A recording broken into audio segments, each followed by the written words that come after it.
This episode of Cell TV, pelvic floor syndrome. Could this be why you have low back pain, digestive issues, constipation, hormone problems? You better stay tuned because the answer is maybe. And men, don't tune this out. You hear about pelvic floor. This has a lot to do with prostate issues, maybe why you're peeing during the night, and yes, erectile dysfunction. I think I got your attention, but no doubt, this is affecting so many people unknowingly. It's a cause of so many problems, even chronic pain disorders of the low back.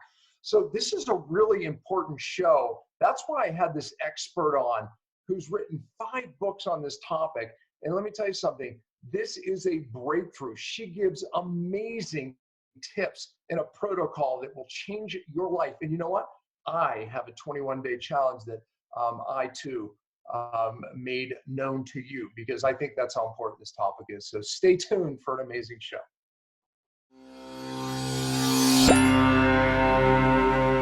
Everyone, welcome to Cellular Healing TV. I'm Ashley Smith, and today we welcome licensed physical therapist and pelvic floor expert Isa Herrera. She developed her expertise in diagnosing and treating pelvic pain, leaking, and prolapse by helping over 14,000 women at her New York City Healing Center. She's also the author of 5 books on the topic of pelvic floor dysfunction and pain, and she is offering a free gift to our audience today. So please check out our show notes where you can read more about Isa, and we will have links to all of this wonderful information. So I'll let you two take it from here. Let's welcome Isa Herrera and, of course, Dr. Pompa. Welcome. Thank you. Thank you. I'm super excited to be here. Thank you, Ashley. Thank you, Dr. Pompa. Yeah, I think that most people don't realize what a big problem this actually is. But I think we better start here. What is pelvic floor syndrome? How does it affect people's health in general? How many people are even suffering from this? Obviously women, but how many people? That's a great question because the truth of the matter is that we have over 30 million women in the U.S. alone suffering from chronic pelvic floor dysfunction. It's a huge number. 1 out of 3, we have 50% of older women with prolapse and another 49% of women who have incontinence. So I just think it's almost like everybody when you take those stats into consideration. And a lot of women believe that maybe this is a part of aging, or it's a part of motherhood, or it's a part of just the way things are, but it's not true, right?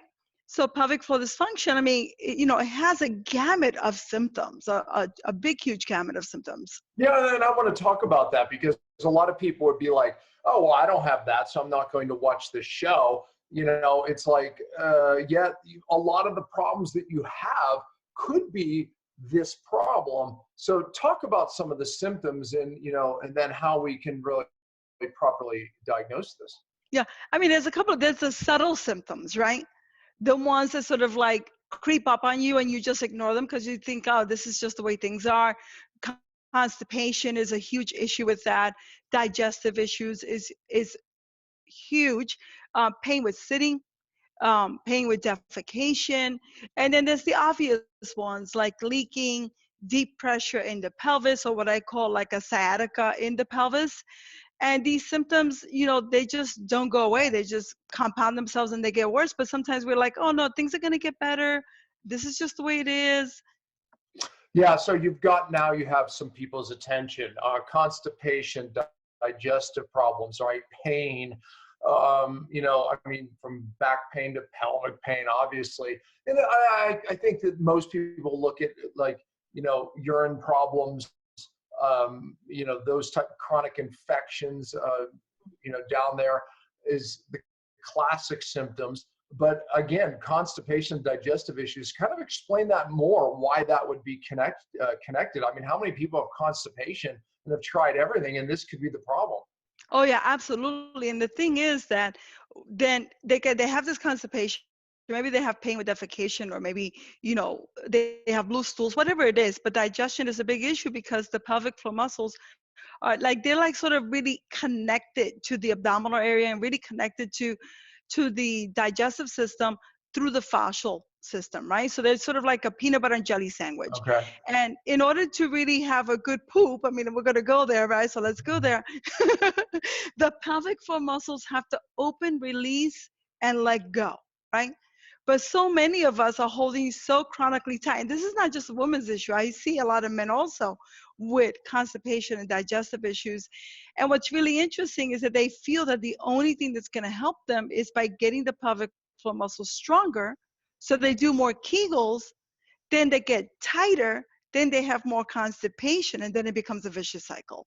Yeah, matter of fact, that's what I was going to say. Most people that go to their practitioner and be like, oh, you just need Kegels if you have a pelvic floor problem. But I think there's two problems here. Number one is you're not diagnosed correctly that this is a pelvic floor issue. And then number two, if you are, then you're given the due Kegels, right? And again, you just pointed out, you can actually strengthen the muscles and actually cause more of a problem. So we're going to get folks to, there's actual solutions. My gosh, you wrote 5 books on this. So yeah. I'm the expert in this area on, because this is such a big deal. And again, I think a lot of hidden problems that people are suffering with daily, it's this problem. So, okay, so let me ask you something if we back up a second. How would, if I were somebody watching this, and you said this could be a man problem as well, how do I know? Is this my problem or not? Is there a way to know? Yeah, I mean, usually it falls into some sort of category, right? So I like to call it the 5 S's of the pelvic floor. It's either a supportive issue, right? So if the pelvic floor muscles are too tight or too weak, things can drop into the vagina and cause a prolapse. Sometimes it's a stability issue, right? And a lot of women and men, there's this thing that the pelvic floor is only sexual, right? Of course, there could be orgasmic problems too, or lack of orgasms, but they play a big part in stability. So if the pelvic floor muscles are too tight or too weak, another one of the S's is that you can get low back pain, right? You can get SI joint pain. You can get menstrual cramps. You can get the uterus out of alignment because things attach to the sacrum. So those are some of the categories. And sometimes you can get, like, the catch-all phrase now is pelvic congestion. Everybody has pelvic congestion, right? Because the pelvic floor muscles, one of the S's is the sump pump. They have a lymphatic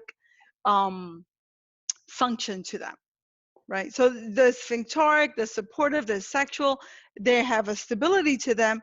And the one thing that I like to think about the pelvic floor muscle is that they also have like a spiritual component to them. So when things are not happening and things are really, or there's scar tissue, because these muscles are like any other muscle in the human body. They can have scar tissue, they can have spasms, they can have trigger points, they can have myofascial tension, right? And so I feel like if we start to think about these muscles more like, instead of like between our legs, and more like just like any other muscle in the body, and the way we would take care of our bodies, our biceps, our triceps, we have to do the same thing with these pelvic floor muscles. Well, how do we know that this is our problem, though? Meaning that, I can't go, hey, there's a blood test. I can't necessarily do this test or that. So I know you brought up, like, if you have pain, this might be your problem, but how do I know if it's your problem? Yeah, I mean, I think the one of the few ways that you can know is you have to take a really detailed medical history, and it's really based on symptoms. Now, there's also ways that you can go to a pelvic floor physical therapist and you can get a manual examination, assessment of the pelvic floor muscles, and we assess for strength, endurance, trigger points, scar tissue, either intravaginally or interrectally, right? But many times when you do that, you still have to ask these other questions, right? That lead you to a diagnosis. So for me, it's kind of really simple. Do you pee on yourself when you cough, sneeze, or laugh? Yes. Pelvic floor dysfunction. So you have pain with intimacy. Pelvic floor dysfunction, 100%. Right. These are almost like 100%ers, right? But then there's constipation, back pain that may be this problem. And to your point, okay, let's say you have these issues that have been chronic, digestive issues, constipation, low back pain, some of these things that we may not associate with a pelvic floor problem. But look, your solution is worth trying regardless. Am I right on that? Absolutely. Okay, and we'll get to the solution, in a minute. But and I'm sure, like I said, you can promote your books, and you actually have a program that you kind of dial in here, right? Yeah, absolutely. Yeah. In fact, promote it now, just so we can put it out there. We'll put a link. I'm sure Ashley will put a link, but you can talk about it. Yeah, I ran a really busy practice on Madison Avenue for 12 years. And after 12 years, I realized that I just wasn't having the global effect that I wanted to have. I wanted to bring this even bigger because it's such a big problem, like you said, Dr. Pompa. It is so big that I decided to sort of bring my program online. So I have a V-Core Lift program, which is specifically for leaking and for prolapse and for sexual dysfunction. And it works really well. Everything is videotaped. You have a little thing that you can actually ask yourself some questions and then figure out what's actually going on. So it leads you down a road to like, am I this or am I that? And what should I do? So the program is sort of like the same thing as if you were to come and see me in New York City, except, without the hefty price and the traveling. Yeah, New York City is always a hefty price with something. It really is. All right, yeah, no, so we appreciate that, and we love guests that come on and offer gifts, and you have that for our viewers. So you'll be able to get this protocol dialed in. So, all right, well, let's talk about it though. Let's talk about the solution, because like you said, women are sent home with Kegels, and as you pointed out, it can make it worse. So what is the answer here? I think the answer is like everything else: balance, fluidity, and flexibility. I think there's such a big mind game on women thinking that they're either too loose down there or not strong enough. So the only solution given by the practitioners tell them, go home and do a bunch of Kegels, and the majority of women don't even know how to do a Kegel correctly. Yeah, they try it for a day or two, then it's done, because it's a pain in the butt, literally. Yeah, exactly. And it's a little boring, right? You got to make it sort of exciting. And there are over 25 different types of Kegels. So which one do you pick? How do you start, right? Good point. Yeah. Right? You have to start in the beginning. You have to start with really creating flexibility first, because when the muscle is really flexible and supple, then you can contract it and make it stronger and make it more vital and create the vitality of it.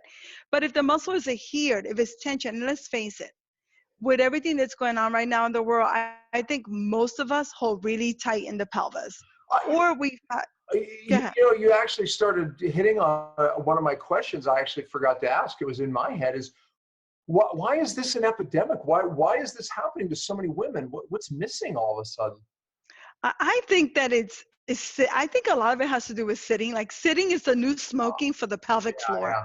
Mm-hmm. And poor sitting is the kiss of death for the pelvic floor. So a tip here for your audience, which would be really amazing, is make sure that you have a really good ergonomic station if you're working from home, and do not slump sit. When you slump sit, you make the muscles really tight, and then you're trying to do Kegels and you're trying to find the Nevada of the pelvic power, and it's not attainable because you don't have the balance, right? Right. So sitting, I think prolonged sitting is probably one of the worst things that's happening on many levels, but it does affect the pelvic floor dramatically also. Is there any correlation of toxins, toxicity, stressors as far as chemical or emotional?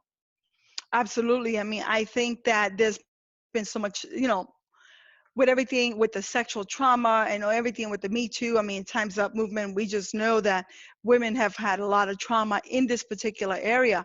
And because it is a basket, because it is a holding area, we tend to store emotions there. And this is a buildup of toxicity, it's a buildup of lactic acid.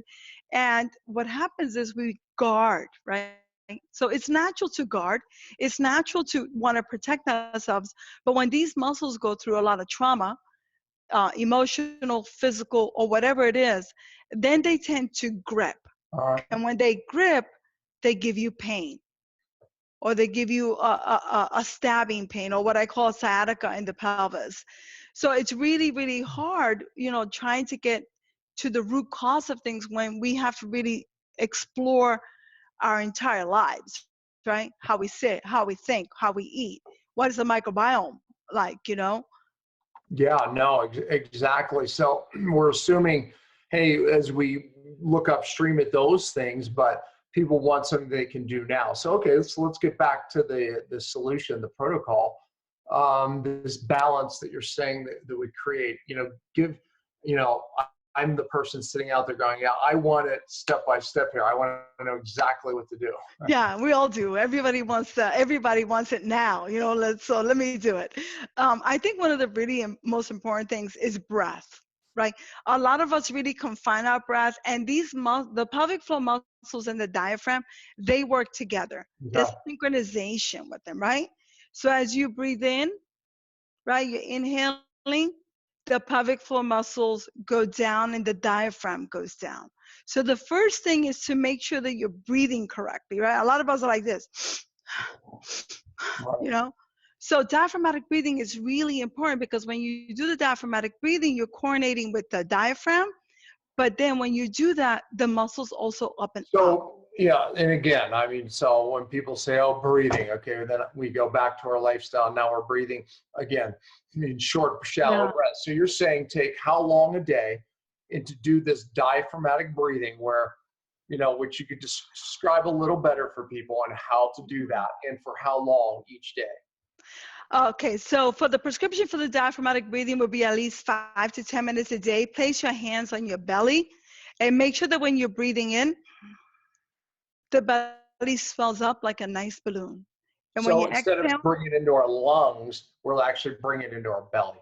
and then we're going to bring it down further. We're going to bring it into our pelvic floor, which I call pelvic floor breathing, because when you breathe into the belly, you get a certain aspect of the pelvic floor. But when you go down deep and you breathe what I call vaginal breathing or anal breathing for men, then we get to the part where we can open and release. And when we do that, that's called a reverse Kegel, which is the So what thing. does that feel like exactly?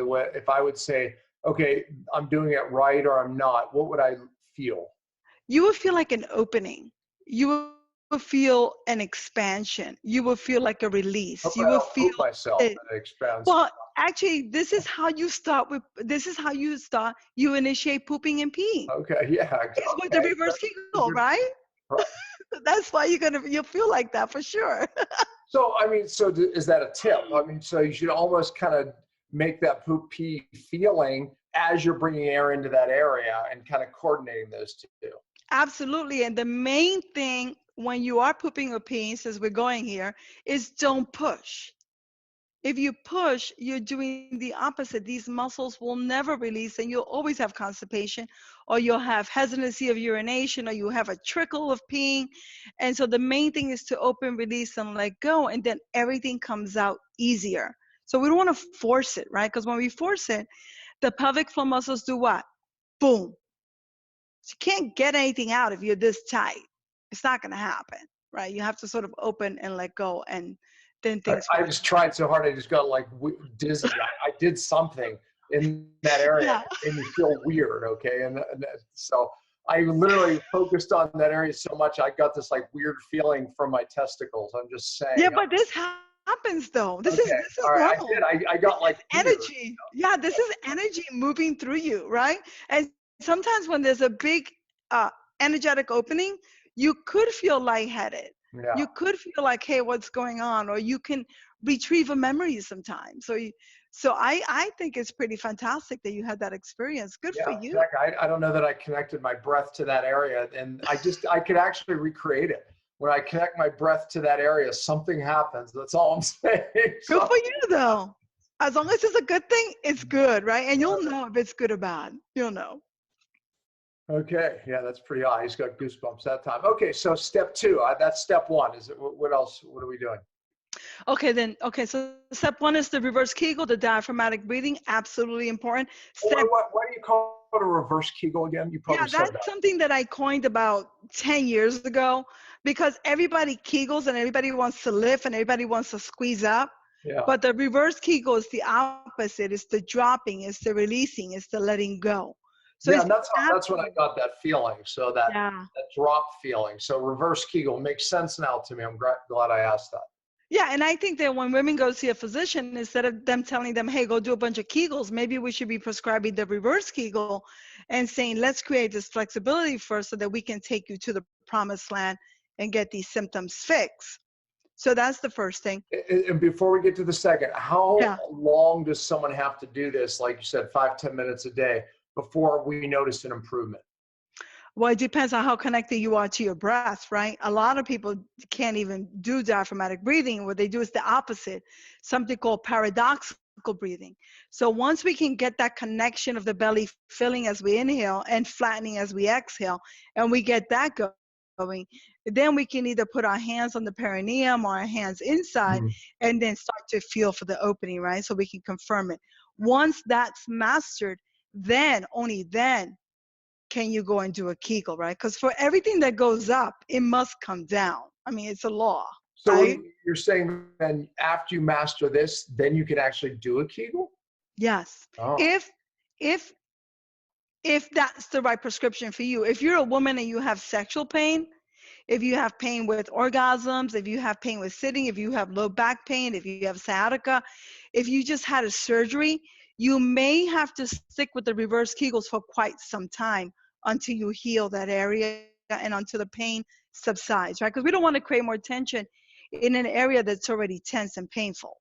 That doesn't even. So how do we know when to move on to the Kegel? And you better re-describe the Kegel. Maybe that's step 2, and I'm just jumping ahead with the questions. Yeah, I think that once you have, and you always have to ask yourself, what's your pain level? 0, no pain, 10, worst pain you ever had. And I think that women who have very low level pain or no pain, those are the individuals who are candidates for Kegels. Anytime there's a pain situation, Kegels are not, they're not going to work for you. They're going to make you worse. They really are. So don't go there. It's going to save you a lot of heartache at the end.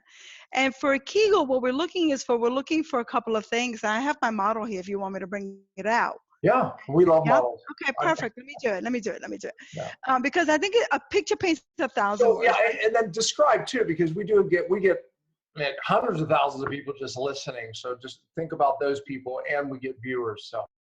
Yeah, the Kegel here involves 3 things. So everybody, if you're listening, write this down. The clitoris should not when you do it. The perineal body right here should move up and in, and the anus should wink, and you should be doing all of that as you exhale. It should wink. It should contract. Oh, it should wink. I thought the anus should wink. I thought you said a funny word I didn't know. No, it's my accent. No, so we have the clitoral knot. The perineal body moves up and in, and then the anus should contract. It should happen together, and your pelvis should be neutral, right? The body's really wonderful. When it wants to do a Kegel, it'll do all kinds of magical things to get the Kegel going. Okay. It'll squeeze the butt, it'll squeeze the inner thigh, you'll lift your body off the table. I just lift it up. Yeah, I got it. I can do it. The opposite Kegel, diaphragmatic breathing, letting everything settle down, but not to the point of pooping yourself or peeing yourself, right? But letting that relax as the air comes in, all right? And then people that aren't in a lot of pain, people that have a lot of pain syndromes in any area, you would continue that process until the pain dissipates, then move on to the Kegel. But let's say the person without a lot of those symptoms, maybe they're doing it for a digestive issue. When can they move to that Kegel portion where you're actually going up? I think as soon as they master the reverse Kegel. Okay, all right. As soon as they can go down. Then move on to the Kegel. Got it. Totally. Because some people spend too much time on the reverse Kegel because they love the relaxation and they get all into it. But eventually the goal is always to do a Kegel, reverse Kegel. There's no such thing as a Kegel without a reverse Kegel. You have to do and the world is doing the opposite. The world is just doing a Kegel without the reverse Kegel. And really it should be reverse Kegel, then Kegel, and both together properly. That's it. You're going to take my job away from me, Dr. Pompa. I hope I'm just doing mine, meaning, you do this all the time, right? Like when I talk about cellular detox, it's like, that I kind of just skip over things and my brain's asking a zillion questions that hopefully our viewers are asking or wondering as well. But okay, so that's step 1 and step 2. Do we need to cover anything else there before we move on? I think one of the critical things is, right, this container, this physical body that we have holds the pelvic floor. The bones hold the pelvic floor. So posture. And I know that it sounds so simple and everybody's like, oh my God, why is she teaching about posture? But that's the container that's holding the muscles. Yeah. And if you have your knees locked down, if you're all forward head, if your muscles are weak in the back, then it affects everything down the spine. Absolutely. Posture Yeah. is, And by the way, sitting is probably the number one thing that destroys posture, right? I mean, I don't spend a lot of time sitting, right? Because I do so many different things in my day. But when I'm sitting here, right now, my back is in an arched position. I mean, I've trained myself, literally to sit in this proper position. Yeah. Not this. Yeah. Right? Not this computer position that I see my kids and I'm wanting to smack them on the back of the head. It makes me nuts, especially the kids today with their social media. Even my daughter, I'm like, you cannot sit that way. I know. And then they wonder why they have TMJ, neck pains, upper back pain. Yeah, gosh. It's crazy. Yeah. Your position of comfort is your position of permanent deformity. Yeah. So. Yeah, no, I agree. So, sitting is the kiss of death for this, and it weakens the pelvic floor, and then it's going to set you up for. And the sad part is most people end up on medications for this stuff instead of actually dealing with the cause. So. Yeah, and what makes me really crazy is that a lot of women will either do some kind of medication or surgery, right? Yeah. Some kind of injection for something that can actually be healed naturally in the privacy of your own home with the proper guidance. And it's not a mystery. All you have to do is find yourself someone who knows what they're talking about and get the program going. I mean, the good news and the bad news is that you're actually the only person that's in charge of your pelvic health. There's no one else external to you who's going to come down and be like, well, let me sprinkle some fairy dust and give you the most perfect, pelvic floor. It's not going to happen. It takes conditioning like anything else. Strengthening, balancing, and sometimes you have to do some internal work if you're a woman and a man too, by the way. Yeah, I mean, so many of us are working on the muscles that don't matter for all around health, right? It's like, and yet this muscle's sitting there, absolutely getting more flaccid as time goes on, creating more digestive issues, constipation, more problems in your hormones that you don't even think that this could be the problem. And, gosh, 5-10 minutes a day could change your world. Forget about your bicep or your thigh. Tricep, because women are obsessed with their triceps. I'm like, if we can be as obsessed with our vaginas as we are with our triceps, we will conquer the world. Yeah. I mean, I agree. Yeah. Or those thigh muscles or the abs, right? Oh. It's like, come on, man. It's like that your pelvic muscles are more, you want to talk about core, this is the core of the cores, right? Your abs, your abs are part of your core, you know what I'm saying? And your obliques, but your pelvic muscle is really the core of the core. Is that a safe statement? Yeah, absolutely. And it is the core of your core. It's the most important core. It's like the That's thing your next book, by the way, The Core of Your Core. No, I like it. I like it. Thank you for that tip. I think I'm going to do that. Yeah. And the thing is that the abdominal muscles also are interconnected with the pelvic floor. So if you've had a hysterectomy, myomectomy, if you have a cesarean, you have to take care of the scar and you have to take care of the core in a way that makes sense. So you have to do proper abdominal training, not these 3,000 crunches that women are doing, because then that creates more trigger points and more disharmony, maybe a diastasis erectile separation. And then you're doing all the Kegels, you're doing the reverse Kegel, but your core is weak. Okay. The foundation, which is the abdominal muscles. Yeah, which maybe that's step 3 or 4, then start working some of the abdominal muscles. I don't know. You tell me. Yeah, totally. I think the one abdominal muscle that all humans should be working regardless, of where you are in your life is the transverse abdominal muscle, because that's the deep core. That's the one we don't see. So we don't see it. We don't train it, right? We want to train the beauty, the obliques, the 6-pack. But to train the transverse, is to give you the ultimate power when you train that with the pelvic floor. And it's really simple. All you have to do is sit up really straight, inhale. And as you exhale, bring your belly button slightly into your spine, but up towards your heart. And that's the trick. It's this up motion. In and up and hold for 5 seconds and then release. Yeah. And when you do it, it's really beautiful, and it will give you the beautiful core that everyone desires, and it's functional. And what it does, it gives you a way to create more power in the pelvis so you experience less leaking, prolapse, whatever it is. But you need to have this core muscle really trained. And it's also going to help your back because, it also fires the back muscles.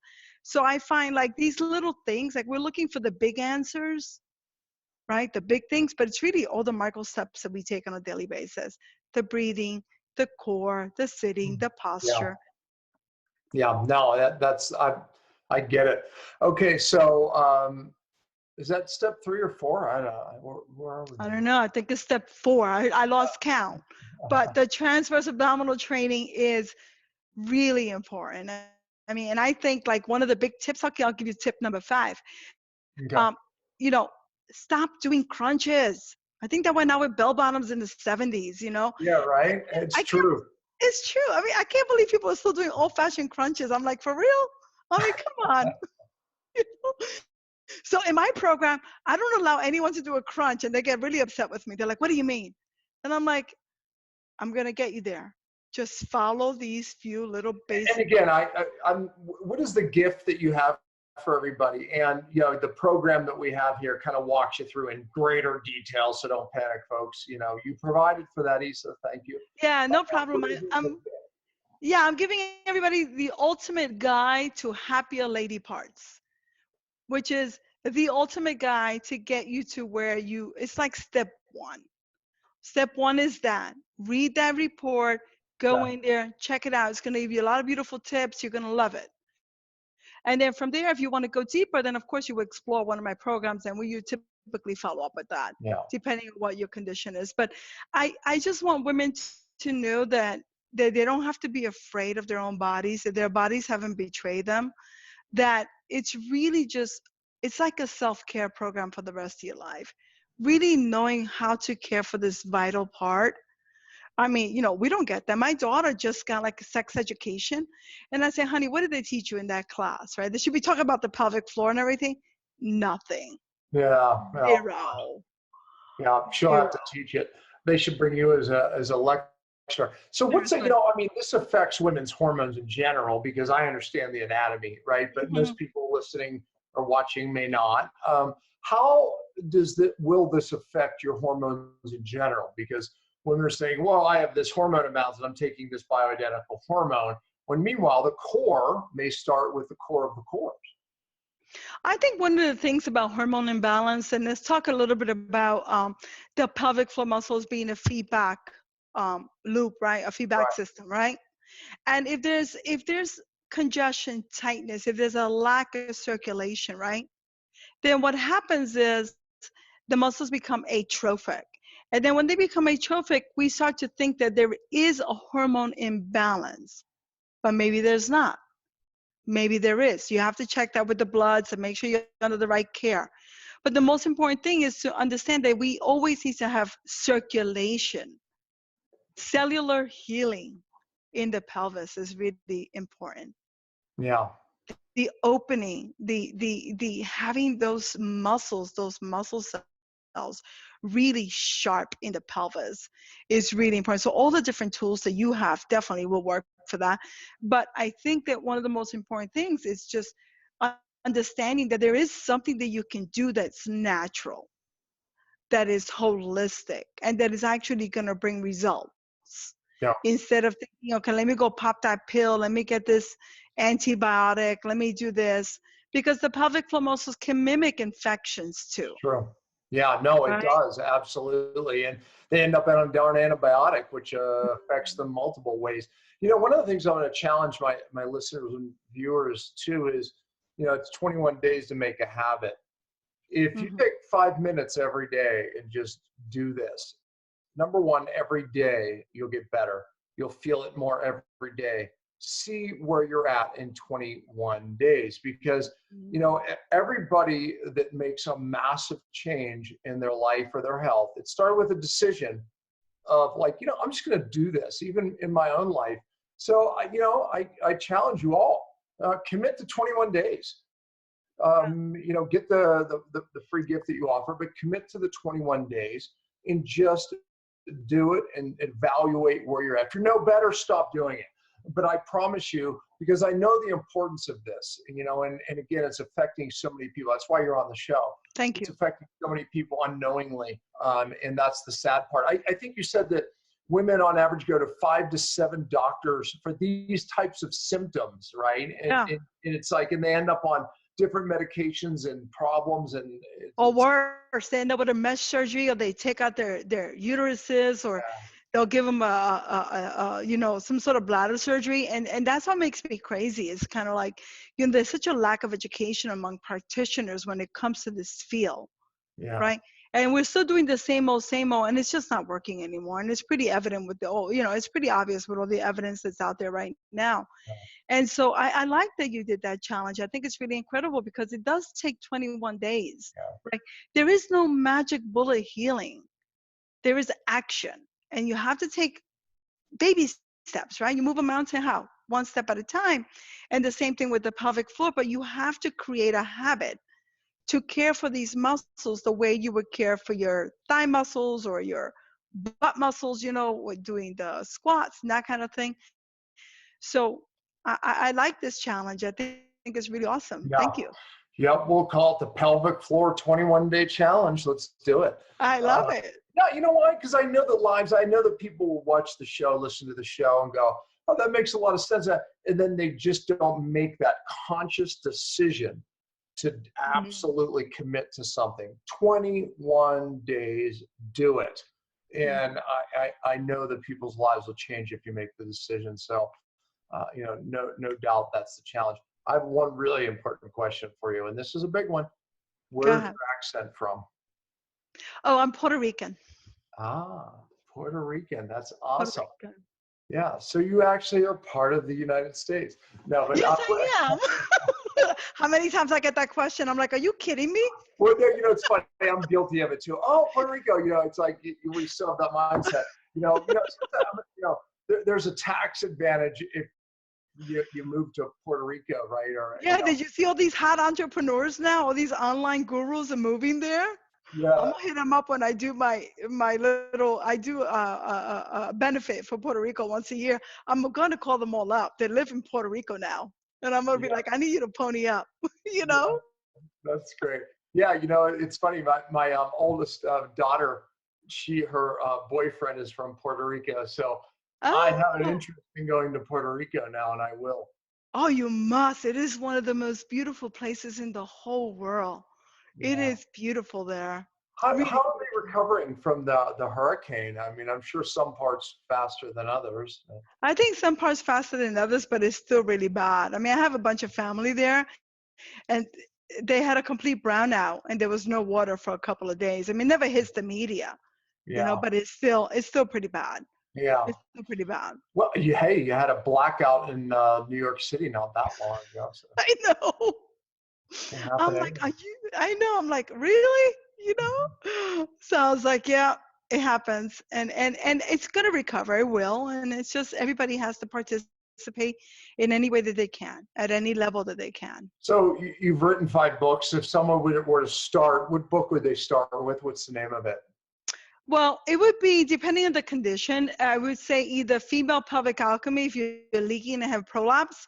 And if you have pain, you would go to Ending Female Pain, which, of course. And if you're a guy, you would get my male book, Ending Male Pelvic Pain. You took my last question. So if I'm a guy, you already did say that this applies to guys as well, right? I know that the pelvic floor plays into the prostate, which is, that's a big deal for men. Nocturnal urination, meaning, you're urinating up, a few times during the night. For me, even urinating, I mean, granted, if you drink a huge glass of water before bed, you'll probably urinate. But hey, I'm 54. If I don't drink water before bed, I don't get up and urinate, right? I mean, so that's the difference of a healthy pelvic floor, prostate, and someone who's not. But talk about how this does apply to men. Really great question. When I first started this out, I never thought that I would see men. And then all of a sudden, men started coming to me for, prostate cancer after they've had the prostate removed, or if they had prostatitis, or if they had a pain in the pelvis. And what's really interesting is that it's very, very similar to all the things that I gave you right now. All these steps that we gave for women are the exact same steps that a man would follow. And many times they will come to me because of erectile dysfunction. I mean, men will come when there's something happening with their penis, okay? They're like, okay, I'm here. That's it. That was going to be my last thing. Does this apply there? The answer is yes. Now you've got their attention. Yeah, 100%. And the thing is, they come to me, they're like, what do I do? And I'm like, well, you're going to do everything else that every other woman has done for the millennia. You're going to work these muscles. They're like, what? Right. So men typically listen to me. They'll do what I tell them to do, and they heal faster because they don't want me anywhere near them. They're like, okay, we're done here. What do I need to do? So I wrote the book because of all these men that were coming to me, and there's such a global problem that I say, I need to help them more. And that was one of the reasons why I wrote the book. I never had any intention of writing a book for men, but it's such a big problem, especially in New York City. I think we have such high power executives all stressed out all the time. Yeah. All the time. And where are you in New York? I'm in Madison Avenue. So which streets? Between 33rd and 34th Street. That's where I have my practice. And now I have a little practice in Brooklyn. So that's where I'm. 34th and 36th. Yep. Yeah, okay. I know where that is. Yeah, I was there for 12 years, and then I pivoted and I decided to go online. So I gave that practice up. And now, because I always want to do the work with the patients, I have an office here, a garden office in Park Slope in Brooklyn. Next time in New York, I'm going to come visit you. Yeah, you should. I'll take you out. Definitely. You should definitely come over and visit. Absolutely. 100%. Yeah, beautiful. Well, Isa, thank you for being on. This is great information. I hope everybody takes our challenge. I hope everybody takes your gift as well. And no doubt their life will get better if you choose to do it. So great information. Wow, what a niche, what an expert you are. So I'm so glad we were able to get you on the show. And I want to express my gratitude, to you, Dr. Pompa, for being open to having this kind of discussion, because not too many people would do that. So I'm really happy. I love the fact that you're so open-minded, and I'm grateful to be here and to share my experience with you and your audience. Well, hey, look, if I know it's going to help people make a difference, I know the problems people are having out there, and this is one of those topics that people aren't talking about and need to, and it's a hidden cause, and I love exposing that stuff. So I think we did here today. So thanks again for being on the show. And thank you. Thank you. Awesome. Big gratitude. Thank you. Well, that's it for this week. We hope you enjoyed today's episode. This episode was brought to you by CytoDetox. Please check it out at buycytonow.com. We'll be back next week and every Friday at 10 a.m. Eastern. We truly appreciate your support. You can always find us at cellularhealing.tv, and please remember to spread the love by liking, subscribing, giving an iTunes review, and sharing the show with anyone you think may benefit from the information heard here. And as always, thanks for listening.